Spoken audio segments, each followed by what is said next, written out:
Ira weights Rohit, এই দেখুন। এই দেখো, ইরা ওয়েটস রোহিত, আর ওদের বিয়ে আজকেই। একটু ওই বিয়ে বাড়িতে গিয়ে দেখো কনের গায়ে মেহেন্দি কতটা রাঙিয়েছে।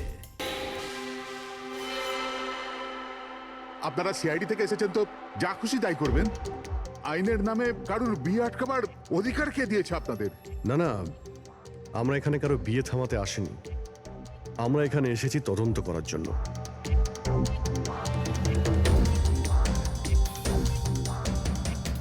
কিন্তু স্যার, আপনাদের এই তদন্ত আমার বোনের বিয়ের পরেও তো করতে পারেন। যত তাড়া আছে আপনাদের এই বিয়েটা করানোর জন্য, তার থেকে বেশি তাড়া আছে আমাদের খুনিকে ধরার জন্য।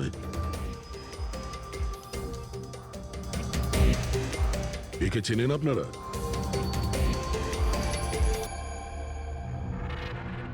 এটা তো দীপেন।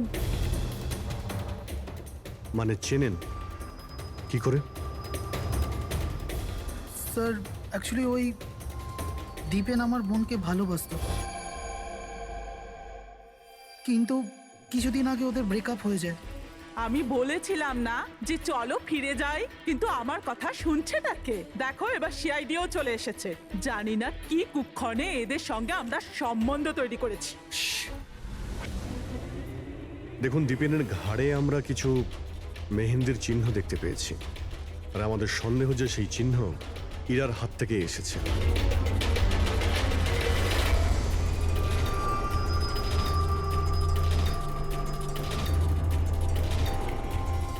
পুরবি একবার দেখে নাও তো। ইরা, একবার একটু ওঠো তো। ম্যাডাম, কি করছেন আপনি? এখনো তোমার বউ নয়, ও এখন একজন সাসপেক্ট। আমাদের সন্দেহের তালিকায় আছে। আমাদের সন্দেহ যে দীপেনকে খুন করেছে। ইরা এসব কি বলছে? মানে কি? তোমার হাতটা দেখাও।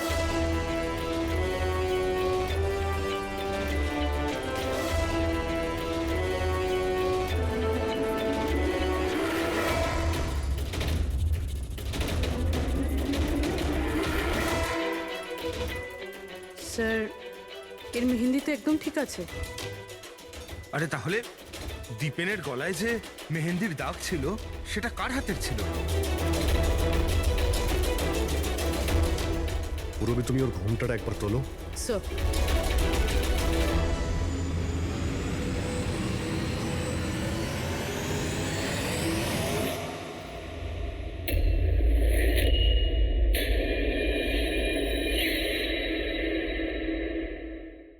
অমৃতা, তুমি এই মণ্ডপে কি করছো? আর আমার মেয়ে ইরা কোথায় বলো? অমৃতা? এ কে?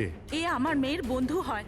ও, মণ্ডপ থেকে তাহলে কোণে উধাও, আর কোণের জায়গাতে তার বান্ধবী বিয়ে করছে।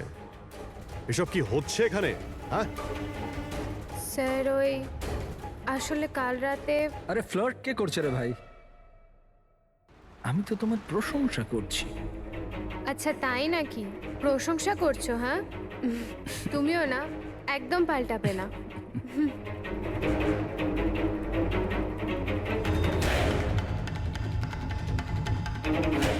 এই লোকটা কি জ্বালা। অমৃতা, অমৃতা শোনো। কার্তিক, কি হলো? ওই আমি এক্ষুনি দীপেনকে দেখলাম, ও ইরাকে টেনে নিয়ে যাচ্ছিল। দীপেন? হ্যাঁ। ওর এত সাহস কোথায়? ওইদিকে চলো।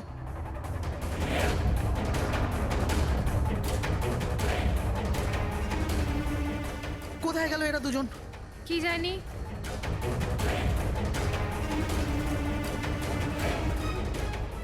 এটা তো ইরার ফোন। পাওয়া যায়নি ওকে? না স্যার, ওদের পাইনি।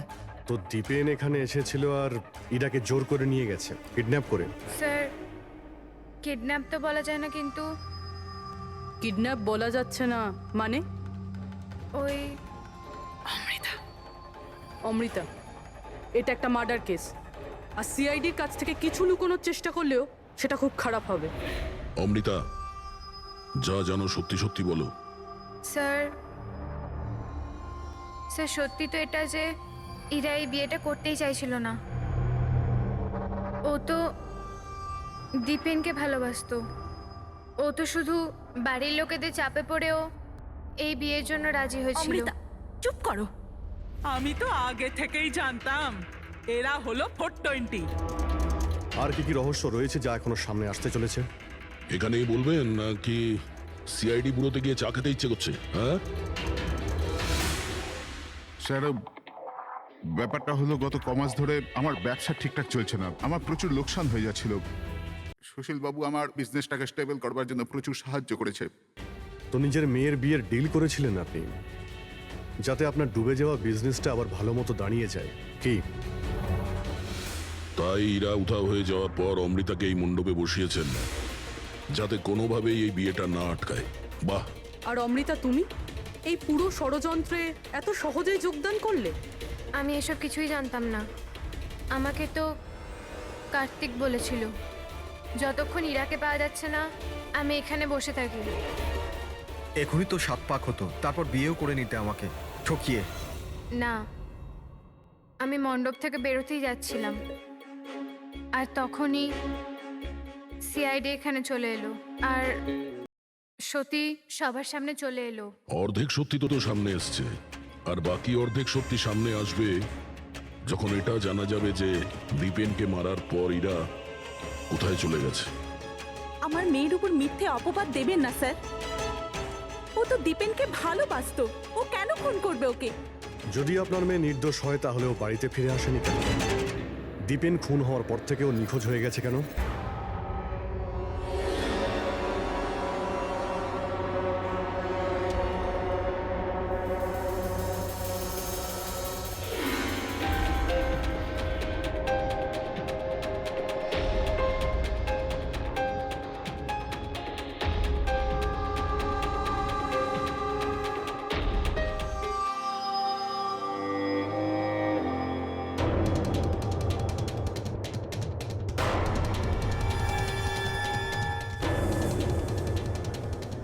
তালা?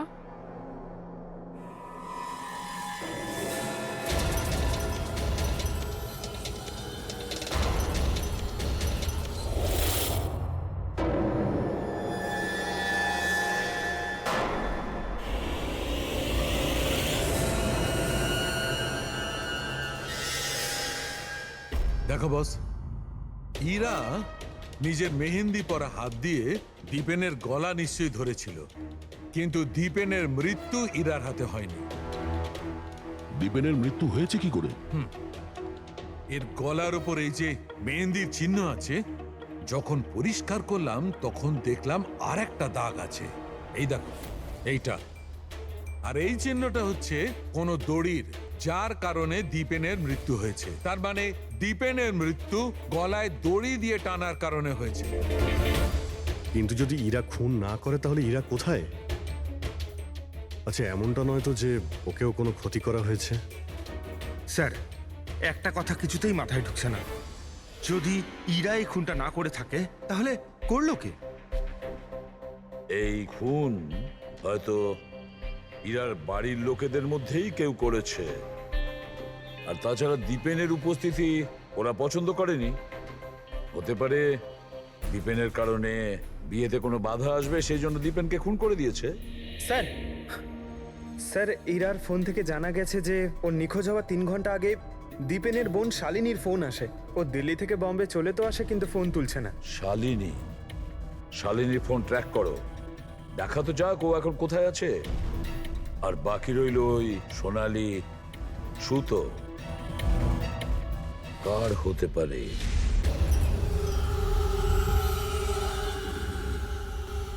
আমাকে আপনারা বলবেন এসবের মানেটা কি? আর আপনারা এই মেহেন্দি অনুষ্ঠানের জামা কাপড়গুলো এনেছেন কেন? দেখুন, আমরা কিছু সোনালি সুতো পেয়েছি ক্রাইম সিন থেকে। আর ওই সোনালি রঙের সুতো যার কাপড়ের সঙ্গে ম্যাচ হয়ে যাবে, খুনি সেই। ইরাকে সন্দেহ করছিলেন, কি ওই সন্দেহ দূর হয়ে গেছে? হ্যাঁ, আপাতত তো ধরে নিন যে ওই সন্দেহটা দূর হয়ে গেছে, কারণ দীপেনের মৃত্যু দড়ি দিয়ে শ্বাসরোধ করে হয়েছে, ওই মেহেন্দি লাগানো হাতে নয়। তার মানে আপনাদের এটা মনে হচ্ছে যে খুনি আমাদের মধ্যে থেকে কেউ বোধহয় করেছে? কারেক্ট। এখন শুধু সেটাই দেখতে হবে যে ওই সোনালী রঙের সুতো কার কাপড়ের সঙ্গে ম্যাচ করে। আশ্চর্য, রেশমের ছোট ছোট টুকরো থেকে আপনারা এত বড় একটা সিদ্ধান্ত নেবেন। জানি না ওই টুকরোটা ম্যাচ করবে কিনা। অদ্ভুত কথা তো আপনি বলছেন রাজন বাবু। আপনার হঠাৎ খুব অসুবিধা হচ্ছে? উল্টে আপনার খুশি হওয়ার কথা যে আমরা আপনার মেয়েকে এবারে সন্দেহ করিনি।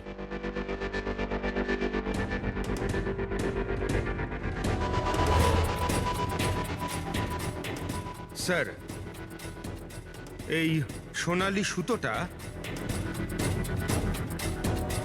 রাজেনের পাঞ্জাবির সাথে ম্যাচ করে। স্যার এই দেখুন, সুতোটা এইখান থেকে ছিঁড়েছে।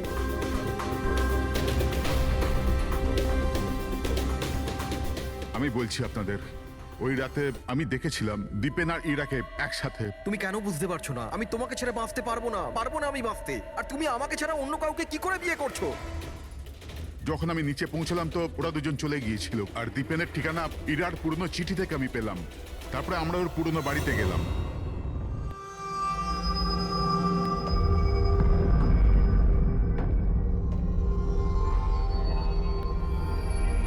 এ কি, দীপেন এইখানে?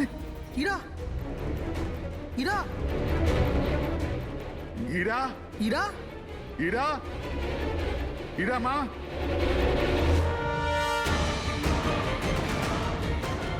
বাবা, এই দেখো, দীপেন ওর ফোনে ওর মৃত্যুর কারণ লিখেছে। কি লিখেছে এখানে? ইরা কে ছাড়া না আমার জীবনের কোনো মানে আছে না লক্ষ্য। এরা আমার যদি না হয় কারোর হবে না। বিদায়। ও যদি আমার না হয় তাহলে কারোরই হবে না। আচ্ছা, এমনটা নয় তো যে দীপেন মারা যাওয়ার আগে ইরাকে কোনো ক্ষতি করে দিয়েছে?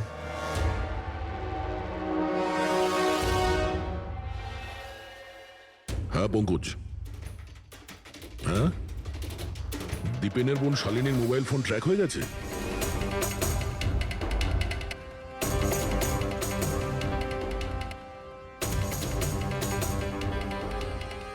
শালিনীর মোবাইল ফোনের নেটওয়ার্ক অনুযায়ী ও তো সকালেই এসে গেছে এখানে। হ্যাঁ, কিন্তু আমাদের ফোন তুলছে না কেন?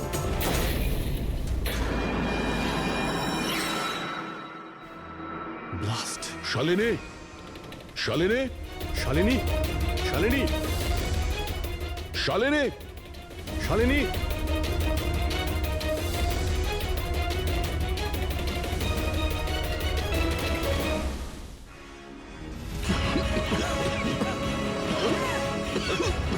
শালিনী, শালিনী,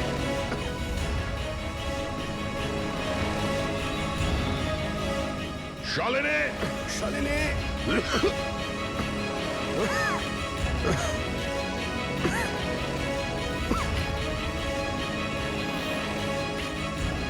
অভিজিৎ,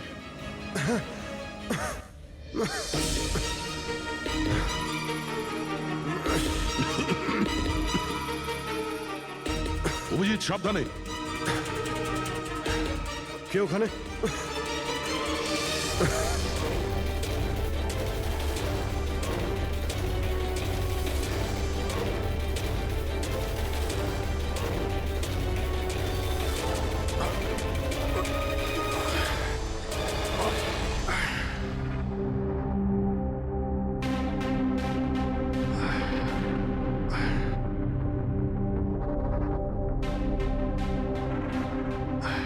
হ্যাঁ অভিজিৎ, দয়া, এবার চোখ ঠিক আছে?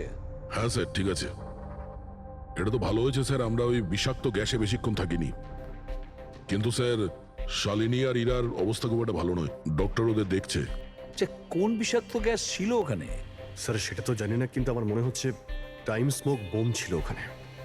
এই দীপেন স্যার পুরো প্ল্যান করে রেখেছিল। আত্মহত্যার পরে ও ইরাকে ওর রাস্তা থেকে সরাতে চেয়েছিল। হ্যাঁ স্যার, ও তো সুইসাইড নোটে লিখেও ছিল যে ইরা যদি ওর না হয় কারোর হবে না। স্যার, হ্যাঁ ডক্টর, ইরা কেমন আছে? স্যার ও এখন আউট অফ ডেঞ্জার, কিন্তু ওর এখনো জ্ঞান ফেরেনি। আচ্ছা, আর Shalini? I am sorry sir, আমরা ওকে বাঁচাতে পারিনি।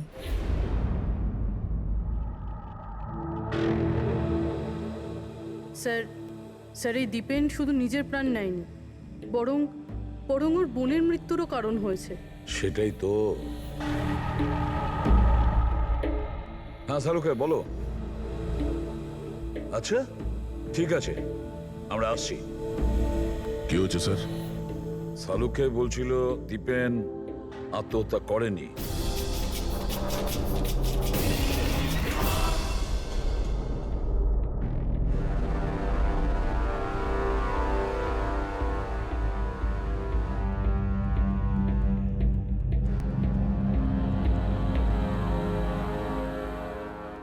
আরে বলে ফেলো না শালুকে, একবার ফাইনালি বলে দাও, দীপেন আত্মহত্যা করেছে নাকি ওকে খুন করা হয়েছে? বস, আমি জানি যে তোমরা খুবই বিরক্ত হচ্ছ। তোমাদের মনে হচ্ছে শালুকে কোনো কথাই বলছে না। কখনো বলছে ইরা দীপেনকে হত্যা করেছে, কখনো বলছে যে দীপেনের হত্যা ইরা করেইনি, কখনো বলছে দীপেন আত্মহত্যা করেছে, কখন বলছে দীপেন আত্মহত্যা করেনি। কিন্তু আমি কি করব ভাই, এই কেসটার সূত্র খুব অল্প অল্প করে আসছে। আরে স্যার, যে প্রমাণ পেয়েছেন সেটা নিয়ে কিছু বলুন না।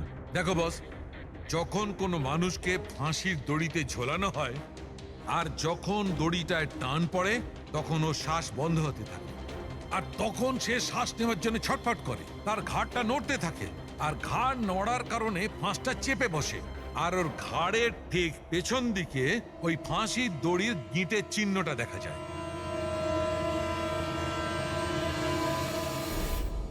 হ্যাঁ স্যার, দাগ তো আছে। আর স্যার এর ঘাটটা এইভাবে হেলে রয়েছে কেন? এটা কিসের জন্য? হ্যাঁ, এর ঘাড়টা হেলে আছে কারণ এ আগেই মারা গেছে। যদি একজন মৃত ব্যক্তিতে ফাঁসিতে ঝুলিয়ে দেওয়া হয় তবে ও শ্বাস নেওয়ার জন্য ছটফট করবে না, আর সেই জন্যে ওর ঘাড়ের পেছনে গিঁটের চিহ্নটা পাওয়া যাবে না। না, এর পিছনে তো কোনো চিহ্ন নেই। কারণ ঘাড়টা গিঁটের সংস্পর্শে আসেইনি। তুমি নতুন কি আর বললে? আমরা কি এগুলো জানি না? দেখো শালুকে, তুমি শুধু এটা বলো, দীপেনের ঘাড়ের পিছনে ফাঁসির দড়ির গিঁট আছে, হ্যাঁ কিংবা না? দীপেনের ঘাড়ের পেছনে দড়ির গিঁটের চিহ্ন নেই। এসো আমি দেখাচ্ছি। এই দেখো বস, দীপেনের ঘাড়ের ওপর কোনো চিহ্ন নেই। ও, তার মানে খুনি আমাদের ভুল বোঝাচ্ছিল।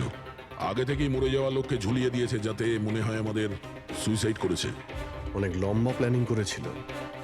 এমন কেউ রয়েছে যে দীপেন আর ইরা দুজনকেই মারতে চেয়েছিল। আর ওই সুইসাইড নোট, সেটাও খুনি লিখেছে। হ্যাঁ স্যার, দীপেনের সুইসাইড নোট দীপেন নিজে লেখেনি। আমি এই মেসেজের অ্যানালাইসিস করিয়েছি একজন লিঙ্গুইস্টিক এক্সপার্টকে দিয়ে। ডক্টর সারিকা, এই লিঙ্গুইস্টিক এক্সপার্ট কি হয়? স্টাইলোমেট্রি নামের একটা শিল্প হয়।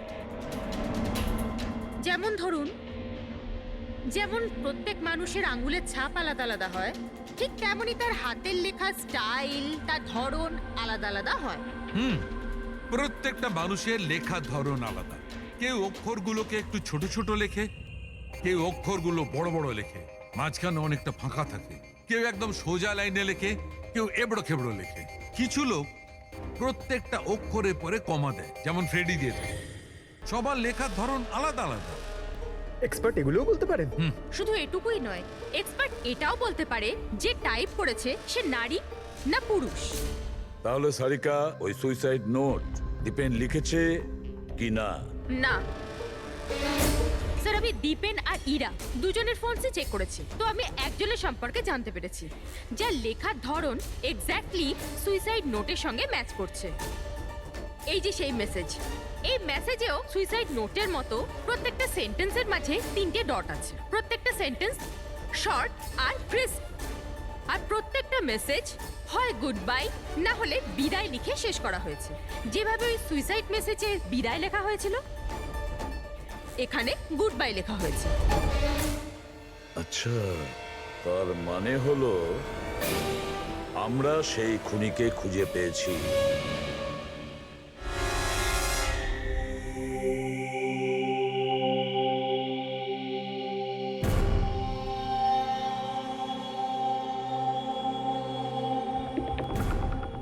হ্যাঁ, হুমকি দিচ্ছি, কি করবি তুই? সিআইডির সামনে কাউকে হুমকি দেওয়া ভালো কথা নয়।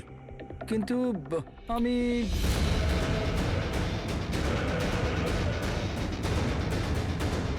এই দাঁড়া। আরে আরে আরে, ললিত বাবু কোথায় পালাচ্ছেন? এটা তো বলে যান যে দীপেনকে খুন করতে গেলেন কেন? এটা এটা আপনি কি বলছেন? আমি কাউকে মারিনি। আচ্ছা সত্যি কথা বলবি নাকি বলবি নাকি মাথাটা ঠুকে দেবো নিচে? আমি মেরেছি প্লিজ প্লিজ আমাকে নিচে নামো চল, এক তো তুই দীপেনকে ফোন করেছিস আর তার উপরে এটা দেখাতে চেয়েছিস যে ও সুইসাইড করেছে। হ্যাঁ ইনফ্যাক্ট আমি ওর সুইসাইড নোটটা লিখেছিলাম, কিন্তু কিন্তু কি? কিন্তু এগুলো আমি আমার নিজের জন্য করিনি, অন্য কারোর বলাতে করেছিলাম। কার কথায়? ডাক্তারবাবু, আমার মেয়ের জ্ঞান কখন ফিরবে? ভয় পাওয়ার কিছু নেই, খুব তাড়াতাড়ি জ্ঞান ফিরে যাবে।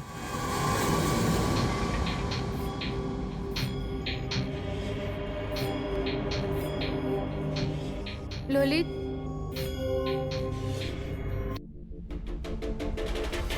তোমার হাতে হাত করা কেন লাগানো আছে? আসামির হাতে হাত করা থাকবে না তো কি থাকবে বলুন তো? অপরাধী? হ্যাঁ, এই অপরাধী নিজের অপরাধ স্বীকার করেছে ললিত। দীপেনকে এই মেরেছে।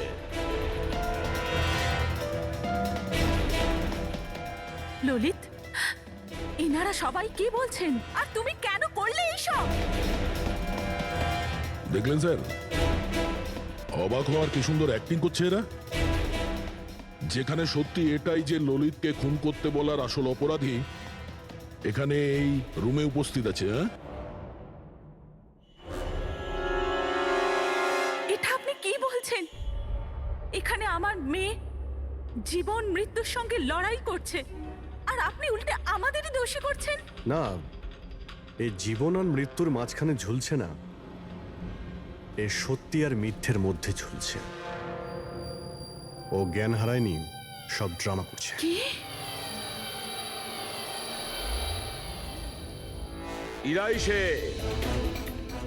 ইরাই ললিতকে বলেছে দীপেনকে মেরে ফেলার জন্য। এ কি সব কথা বলছেন আপনারা? অবস্থা দেখুন এর। আপনাদের মনে হয় যে এ জেনে শুনে বিষের কন্ট্যাক্টে গেছে? স্যার, ইঞ্জেকশন লাগিয়ে দিই? হ্যাঁ হ্যাঁ, নিশ্চয়ই, তাড়াতাড়ি। এটা কিসের ইঞ্জেকশন লাগাচ্ছেন আপনারা? সত্যি কথা বলার, এই ইনজেকশনে একটা কেমিক্যাল আছে যেটা শরীরে যেতেই মানুষ সত্যি কথা বলতে শুরু করে।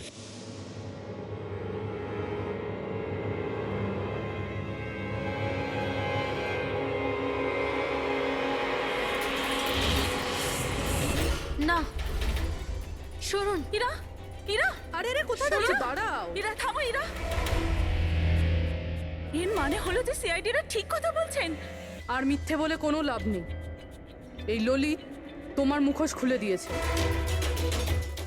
এটা কি করলে ললিত? নিজে ফাঁসছিলে তার সাথে সাথে আমাকেও ফাঁসিয়ে দিলে। এরা এই প্রতিজ্ঞাটাই তো আমরা করেছিলাম ভালোবেসে, যে আমরা একসাথে বাঁচবো আর একসাথে মরবো। কি তোমরা দুজন একে অপরকে ভালোবাসো? এসব কবে? ইরা, তুই তো দীপেনকে ভালোবাসিস। হ্যাঁ, ও চাইতো, কিন্তু হঠাৎ করে ললিতকে ভালোবেসে ফেলে। আর এই সব কিছু করেছে ও নিজের বিয়ে ভাঙার জন্য। কিন্তু ভাগ্যক্রমে ইরার কাছে শালিনীর কল আসে যে দীপেন ইরার বিয়ে আটকাতে এসছে। আর ইরা খুব বড় প্ল্যান করেছিল। দীপেনের কাঁধে বন্দুক রেখে ও গুলি চালাতে চেয়েছিল। আর আমরা ভেবেছিলাম যে প্রথমে আমরা দীপেনকে মেরে দেবো।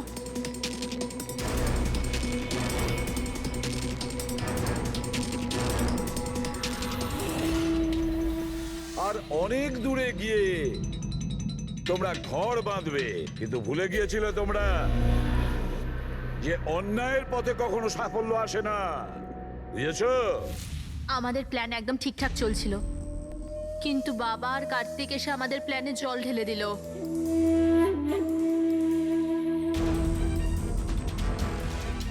আর তারপর আমাদের একটা নতুন প্ল্যান বানাতে হলো। আর ওই নতুন প্ল্যানেও আমার মরার অ্যাঙ্গেলটা ছিলই। বোমের ব্যবস্থা হয়ে গেছে। তুমি বোম ঠিক করে চেক করেছো তো? হ্যাঁ হ্যাঁ, করে নিয়েছি। কিছুক্ষণের মধ্যে বোম ফেটে যাবে। আর লাশের বন্দোবস্ত করেছো? হ্যাঁ, অসুবিধা ছিল, কিন্তু কিছু টাকা দিয়ে ওই লাশটাও পেয়ে গেছি। ব্যাস তাহলে হয়ে গেছে কাজ। আমি লাশকে আবার নিজের জামা কাপড় পরিয়ে দেবো, আর যখনই বোম ফাটবে তখন সবার মনে হবে যে দীপেনের সাথে সাথে আমিও মরে গেছি। আচ্ছা আমি বোমটা চেক করে আসি, ওকে?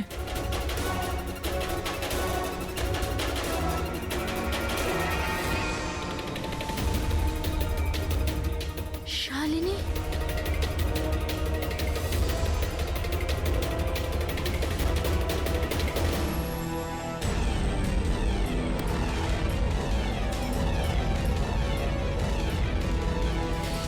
আর সেই কারণে তুমি শালিনীকে মেরে ফেলেছো। তো আর কি করতাম, সব দেখে নিয়েছিল, কোনো উপায় ছিল না। কিন্তু একটা কথা বোঝা গেল না, যে ওই বিষাক্ত গ্যাস ব্যবহার করেছিলে কেন? বিষাক্ত গ্যাস দিয়ে তো মুখ বদলে যাবে না ওই মর্গের মৃত লাশটার, হ্যাঁ? তাহলে তুমি এটা কি করে ভাবলে যে আমরা ওটাকে তোমার লাশ ভাববো? আমরা বিষাক্ত গ্যাস ব্যবহার করতে চাইনি, আমরা ওই বাড়িটাকে বোম দিয়ে ওড়াতে চেয়েছিলাম। কিন্তু এই ললিত ভুল করে কি বোম নিয়ে এসেছিল যেটা ফাটলোই না, ফুস হয়ে গেল। আর এর আগে আমরা আরেকটা বোমের ব্যবস্থা করতাম, আপনাদের গাড়ি আসার আওয়াজ আমরা শুনতে পেলাম, তখন আমাদের প্ল্যানটা চেঞ্জ করতে হলো। আর ও আমাকে ওখানেই বেঁধে চলে গেল, যাতে সবার মনে হয় যে অপরাধ আমি করিনি, আমার সাথেই হয়েছে। আর তারপর আমি বাড়ির অন্য একটা দিকে গিয়ে লুকিয়ে পড়লাম, যেখানে কোনো গ্যাস ছিল না। আর তারপর আমি ওখান থেকে প্রাণ বাঁচিয়ে পালালাম। আমরা এটা চাইছিলাম যে আপনাদের যাতে মনে হয় এই সমস্ত কাজকর্ম দীপেন করেছে। ও নিজে তো আত্মহত্যা করে নিল, কিন্তু ইরাকে মারতে অসফল হয়েছিল। নিজেদের জীবনটাকে সুন্দর করবার জন্যে একটা নয়, দুটো নয়, তিনটে প্ল্যান করেছিলে তোমরা, আর দুটো নিরীহ লোকের প্রাণও নিয়েছো তোমরা। এবার জেলের গড়াদের পেছনে পৌঁছতে পৌঁছতে প্ল্যান তৈরি করো ফাঁসি থেকে নিষ্কৃতি পাওয়ার জন্য।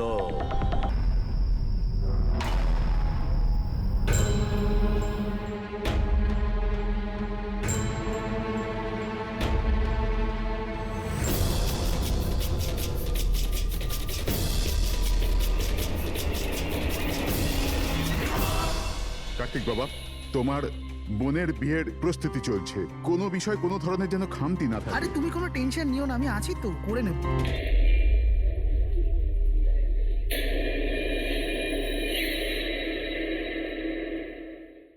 ওহো, বিয়ের বাড়ির ব্যাপার, মেহেন্দির অনুষ্ঠান। আরে দাদা কি করছেন, তাড়াতাড়ি করুন, অতিথিরা তো এক্ষুনি চলে আসবে। আন্টি, তুমি কেন এত টেনশন নিচ্ছ? বিয়ের বাড়ির ব্যাপার আর আমার মেয়ের বিয়ে, টেনশন তো হবেই, তাই না? আমি ওর বেস্ট ফ্রেন্ড হই না? আমি ওর ভালোভাবে খেয়াল রাখবো। তুই তাড়াতাড়ি যা, ওর তোকে দরকার হতে পারে। আরে দাদা, ওটা ওখানে নয়, এখানে রাখুন। হ্যাঁ,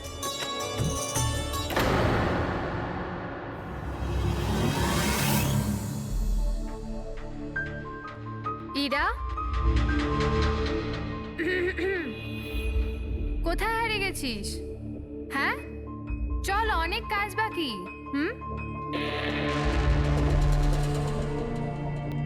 আমি এখনো বলছি যে দেরি বেশি হয়নি, চলো তাড়াতাড়ি যাই এখান থেকে। আরে আমাদের ছেলের ইরার থেকেও ভালো মেয়ে পাওয়া যাবে। আরে কি সেই একই কথা বলে যাচ্ছ? তোমার যদি জানা না থাকে জেনে ও বুঝে নাও, আমার ছেলে ইরাকে খুব ভালোবাসে এবং ওকেই বিয়ে করবে ঠিক করেছে। হ্যাঁ হ্যাঁ কার্তিক, এক্ষুনি আসছি আমি। অমৃতা, কি হয়েছে? তোর ভাই ফোন করেছে, কিছু কাজ আছে, এক্ষুনি আসছি। আর শোন, আজ মেহেন্দি তোর মুখে না একটু স্মাইল রাখ।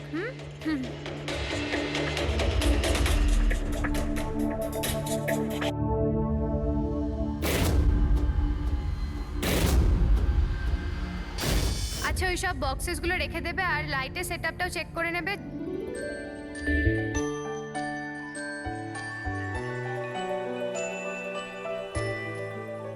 কি ব্যাপার? হ্যাঁ, খুব সুন্দর লাগছে আজকে। এরকম নয় তো যে বর এসে তোমাকেই না চেয়ে বসে। Very funny Lalit.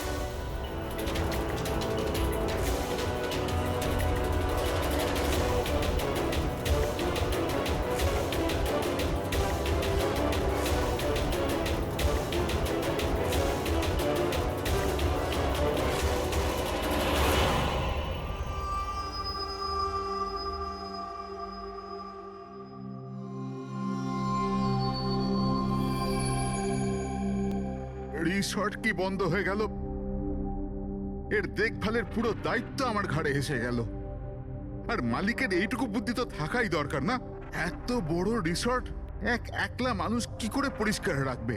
এই সুইমিং পুলটা একেবারে নোংরায় ভরে গেছে। যতই পরিষ্কার করো না কেন, দুদিন অন্তর ঠিক নোংরা হয়ে যায়, প্রতি দুদিন অন্তর। আরে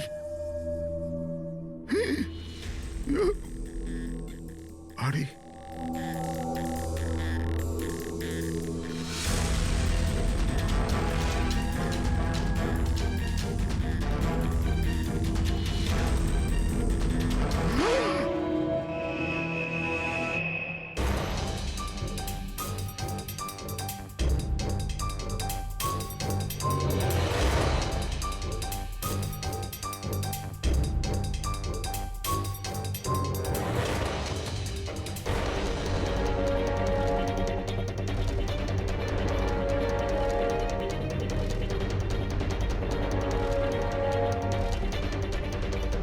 দেখো বাবলু, তুমি যদি কিছু না করে থাকো তাহলে ভয় পাওয়ার কোনো প্রয়োজন নেই। সিআইডি নির্দোষদের কখনো শাস্তি দেয় না, বুঝেছো? মনে হচ্ছে লাশ অনেকক্ষণ ধরে জলে আছে।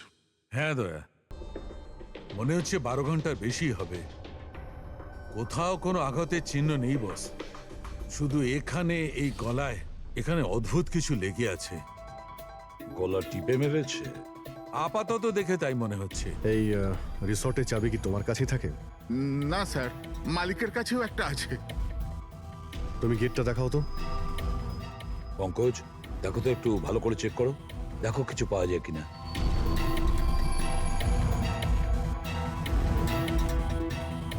উল্টে দাও, উল্টে।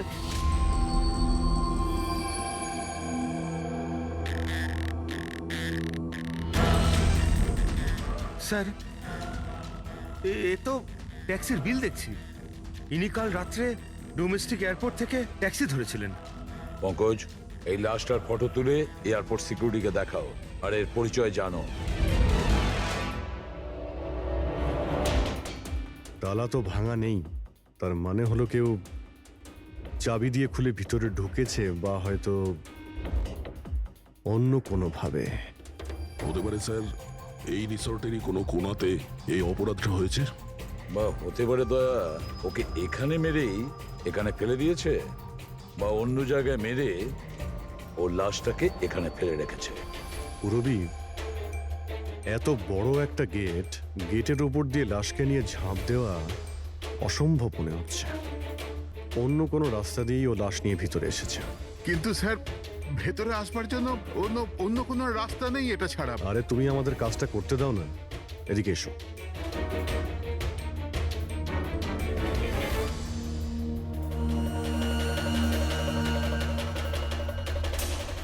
এই দেখো পুরবি, এখানে দেওয়াল ভাঙা রয়েছে, নিশ্চয়ই এখান দিয়ে এসেছিল এই খুনি। তাহলে তো স্যার এখান থেকে কোনো সূত্র পাওয়া যেতে পারে।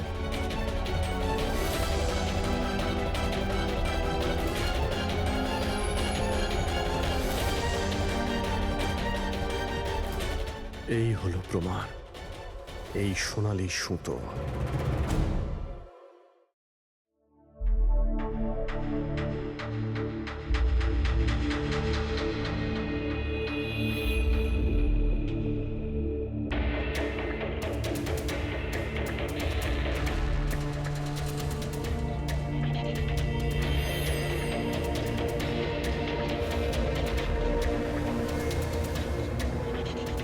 আশ্চর্য ব্যাপার, একটা অদ্ভুত জিনিস লেগে আছে এর গলার উপরে।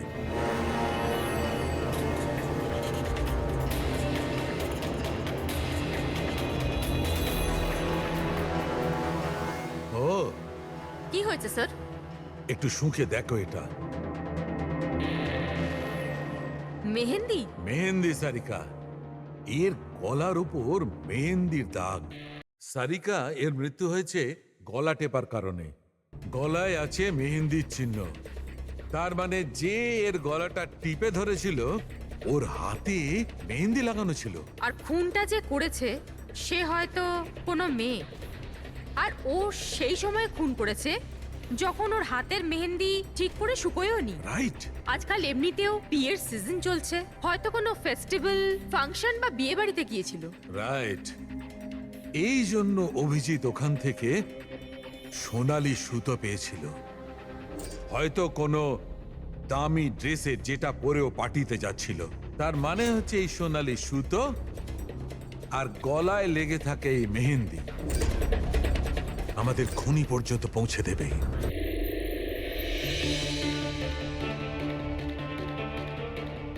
স্যার, এ হলো প্রীতি, শহরের খুব নামকরা মেহেন্দি এক্সপার্ট। দেখো মা, আমি চাই যে তুমি লাশটাকে দেখো, আর এর গলায় যে মেহেন্দি লেগে আছে, যার দাগটা আমরা দেখতে পাচ্ছি, সেটার ব্যাপারে আমাদের ইনফরমেশন দাও। ডোন্ট ওয়ারি, ভয় পাবার কিচ্ছু নেই, আমরা সবাই এখানে আছি। ম্যাডাম, একজন খুনি বাইরে ঘুরে বেড়াচ্ছে, আপনি একটু সাহস করুন প্লিজ। আসুন। আমার মনে হচ্ছে কোনো মেহেন্দি পরা হাত এর গলাটা টিপেছিল। ভালো করে দেখুন একটু। আর কিছু মেহেন্দি ভিকটিমের চুলেও লেগে রয়েছে, মাথার পেছন দিকে। মেহেন্দির টেক্সচার খারাপ হয়ে গেছে, কিন্তু এটা মনে হচ্ছে যে এই মেহেন্দিটা হাত দিয়ে লাগানো হয়েছে। হাত দিয়ে? হ্যাঁ স্যার, বেশিরভাগ লোক আলাদা আলাদা ডিজাইন বানানোর জন্য স্টেন্সারের ব্যবহার করে। এই ডিজাইন স্টেনসিলে নয়, হাত দিয়ে করা হয়েছে। হ্যাঁ স্যার। আচ্ছা, আপনি প্লিজ 1 মিনিট এদিকে আসবেন।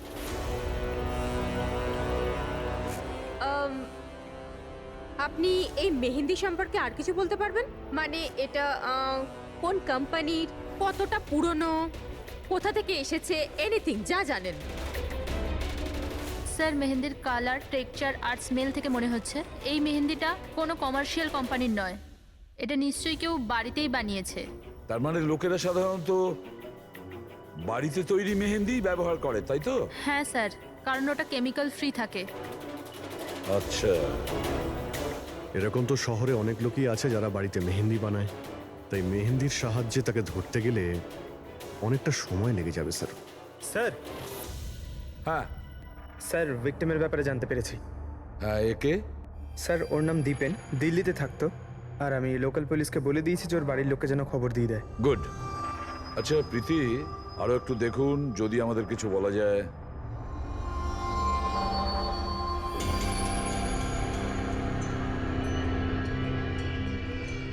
এক মিনিট স্যার।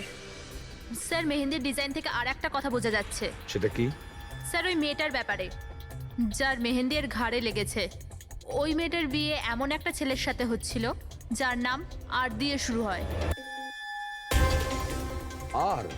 আর লেটার দিয়ে শুরু? সেটা কিভাবে জানা গেল? বেশিরভাগ নতুন বউ যখন মেহেন্দি লাগায় তো নিজের স্বামীর ইনিশিয়াল লেটার হাতে লেখায়। তো স্যার, এটা সেই ইনিশিয়াল লেটার। হ্যাঁ বস, উল্টো আর লেখা আছে। আর তাহলে আমাদের খোঁজ নিতে হবে এই সপ্তাহে এই শহরে কটা বিয়ে হয়েছে আর কটা বিয়ে হতে চলেছে যেখানে পাত্রের নাম আর দিয়ে শুরু।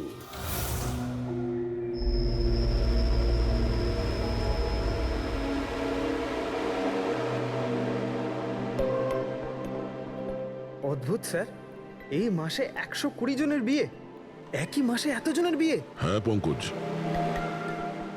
এখন বিয়ের ভালো লগ্নসা আছে। যদি তুমি বিয়ে করো তো সময়টা একদম ঠিক। আরে বিয়ে আর কি করে করবো স্যার? কি হলো, কজন পাত্রের নাম পেলে? হ্যাঁ স্যার, সব মিলিয়ে 12 জন আছে যেখানে পাত্রের নাম আর দিয়ে শুরু হয়। আচ্ছা। হ্যালো। হ্যাঁ হ্যাঁ হ্যাঁ হ্যাঁ স্যার, এর গাড়ি তো দেখছি একটা শব্দেই আটকে আছে। হ্যাঁ হ্যাঁ হ্যাঁ হ্যাঁ হ্যাঁ, ওকে ওকে, থ্যাংক ইউ।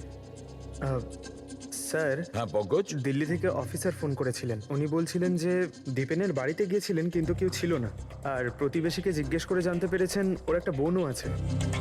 শালিনীর নাম্বার দিয়েছেন উনি? হ্যাঁ স্যার, পাঠিয়েছেন। আর উনি বলছিলেন যে দীপেন মাত্র 4 মাস আগেই ওখানে শিফট হয়েছে, একটা মেয়ের সঙ্গে ব্রেকআপ করে আর অন্য কারোর সঙ্গে বিয়ে করে নেয়। এই জন্য শালিনীর সঙ্গে ওর ঝগড়া হয় আর সেই জন্য এখানে চলে আসে। কি নাম বললে ওই মেয়েটির যে দীপেনকে মনে আঘাত দিয়েছে? ইরা। ইরা। স্যার হতে পারে কালকে রাত্রে দীপেন ইরার বিয়ে পণ্ড করতে এসেছিল এখানে, আর ইরা ওকেই মেরে দিয়েছে। আচ্ছা, এই ওয়েডিং কার্ডসে ইরা নামের কোনো মেয়ের কার্ড আছে?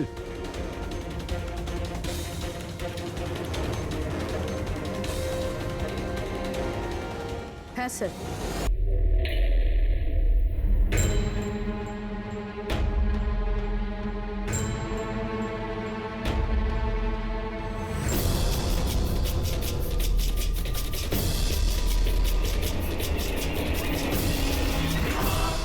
কার্তিক বাবা, তোমার বোনের বিয়ের প্রস্তুতি চলছে, কোনো বিষয় কোনো ধরনের যেন খামতি না থাকে। আরে তুমি কোনো টেনশন নিও না, আমি আছি তো, করে নেব।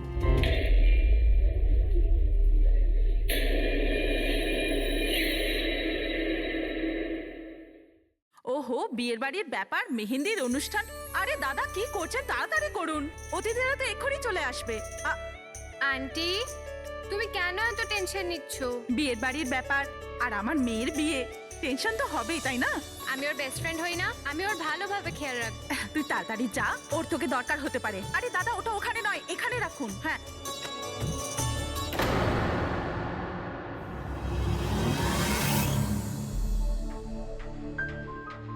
ইরা,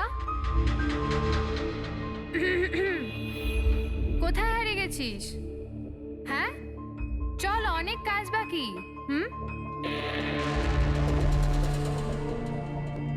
আমি এখনো বলছি যে দেরি বেশি হয়নি, চলো তাড়াতাড়ি যাই এখান থেকে। আরে আমাদের ছেলের ইরার থেকেও ভালো মেয়ে পাওয়া যাবে।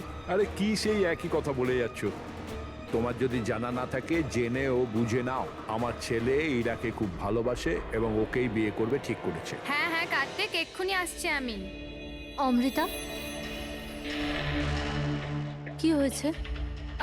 তোর ভাই ফোন করেছে, কিছু কাজ আছে, এক্ষুনি আসছি।